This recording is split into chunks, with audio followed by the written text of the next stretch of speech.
হলো, ডেপুটেশনে কি লিখেছিলেন, কি রেসপন্স এলো? আমি ডেপুটেশন কপিটা আপনাদেরকে পাঠিয়ে দেবো। আমাদের যেটা মূল তিনটে বিষয় ছিল, আপনারা আগেও বলেছি।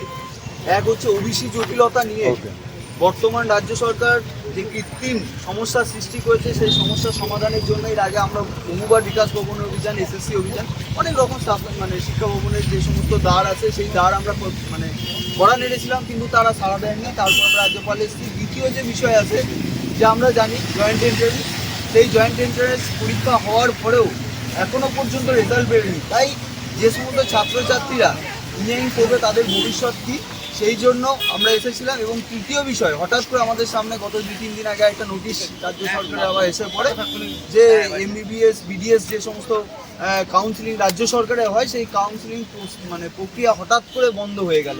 কিসের অজানা কারণে, কি বিষয় না বিষয় কেউ জানে না। আজকে এই জায়গায় দাঁড়িয়ে 25-26 এই সেশনের ছাত্রছাত্রীদের ভবিষ্যৎ ভয়ঙ্কর মানে অন্ধকারের মুখে।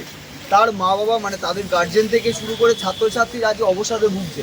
আজকে যদি এই সমস্ত কিছু পরিপ্রেক্ষিতে আজকে ছাত্রছাত্রীরা ভুল কোনো পদক্ষেপ নেয়, তাই মানে তার সম্পূর্ণ দায়ভার মুখ্যমন্ত্রী এবং শিক্ষামন্ত্রীকে নিতে হবে।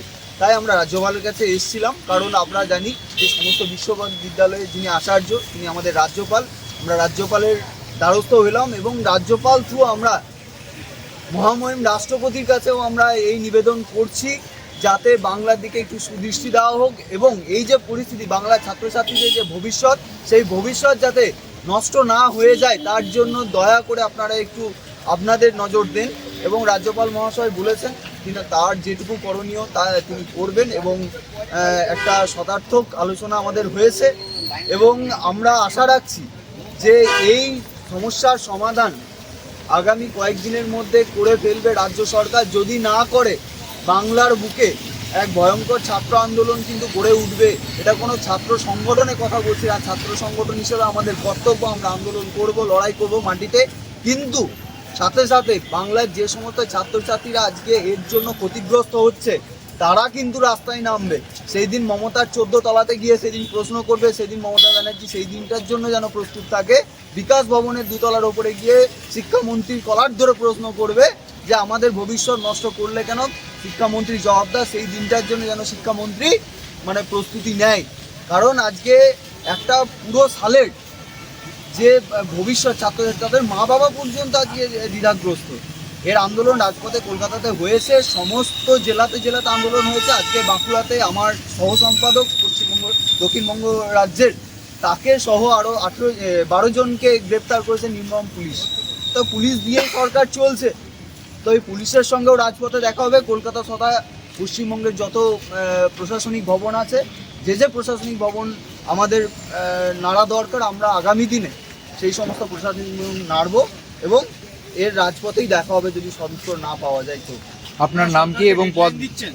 অবশ্যই হবে সরকারকে বলছি যে যত তাড়াতাড়ি সম্ভব তত তাড়াতাড়ি যেন এই সমস্যার সমাধান হয়। ডেডলাইন বলতে একটাই কথা, আজকে ছাত্রছাত্রীদের ভবিষ্যৎ কোন জায়গাতে?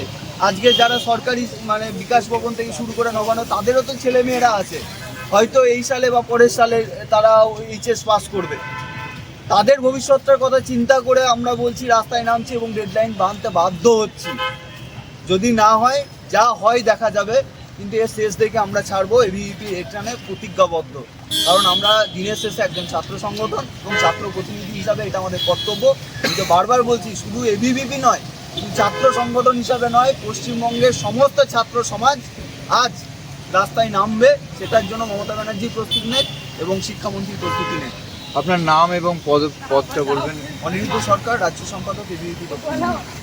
আপনারা কি এদেরকে অ্যাকোমোডেট করবেন যারা বঞ্চিত হচ্ছেন, যারা পরীক্ষা দিয়ে রেজাল্ট বেরোচ্ছে না? আমরা বারবার বলছি, এই মানে নিপীড়িত যারা আছে তাদের পাশে আমরা সর্বদা আছি এবং প্রয়োজনে তারা যদি অ্যাপলিটিক্যালও কোনো মুভমেন্ট করে, সেখানে যা যা সহযোগিতা করার প্রয়োজন সেই সহযোগিতা এবিভিপি করবে, এটুকু বলে রাখছি। সৌব্রতদা আছে। দেখুন, আপনারা অনেকে প্রশ্ন করছেন আমরা রাজভবনে কেন এলাম। আমরা রাজভবনে এই কারণে এলাম, সমস্ত সরকারি প্রশাসনিক ভবন আজকে এবিভিপির জন্য রুদ্ধ হয়ে গেছে। কয়েকদিন আগে আমাদের একটা ডেলিগেশন শান্তিপূর্ণভাবে বিকাশ ভবনে শিক্ষামন্ত্রীর কাছে জবাব চাইতে গিয়েছিল, তার পরিণাম আপনারা দেখতে পেয়েছেন, আমরা চ্যাংদোলা করে তোলা হয়েছে। যে কোনো ধরনের সরকারি প্রশাসনিক ভবন আজকে এবিভিপির জন্য সম্পূর্ণভাবে রুদ্ধ হয়ে গেছে। এবিভিপি আজকে যে সরকারি ভবনে যাচ্ছে সেখানে পুলিশ আমাদেরকে গ্রেপ্তার করছে, আমরা কোনো সরকারি ভবনে পৌঁছতে পারছি না। গণতান্ত্রিক দেশে এই ধরনের নজির আর কোনো ছাত্র সংগঠনের ওপর ভারতবর্ষে নেই। আর একটা বিষয় আমরা স্পষ্ট করে দিতে চাই যে পশ্চিমবঙ্গের সরকার কার্যত অঘোষিত জরুরি অবস্থা এবিভিপি সহ সমস্ত বিরোধী কণ্ঠের ওপর আজকে জারি করেছে। আমাদের কণ্ঠ আজকে রুদ্ধ করার প্রয়াস চলছে। যেখানেই আমরা রাস্তায় নামছি সেখানেই আমরা গ্রেপ্তার হচ্ছি।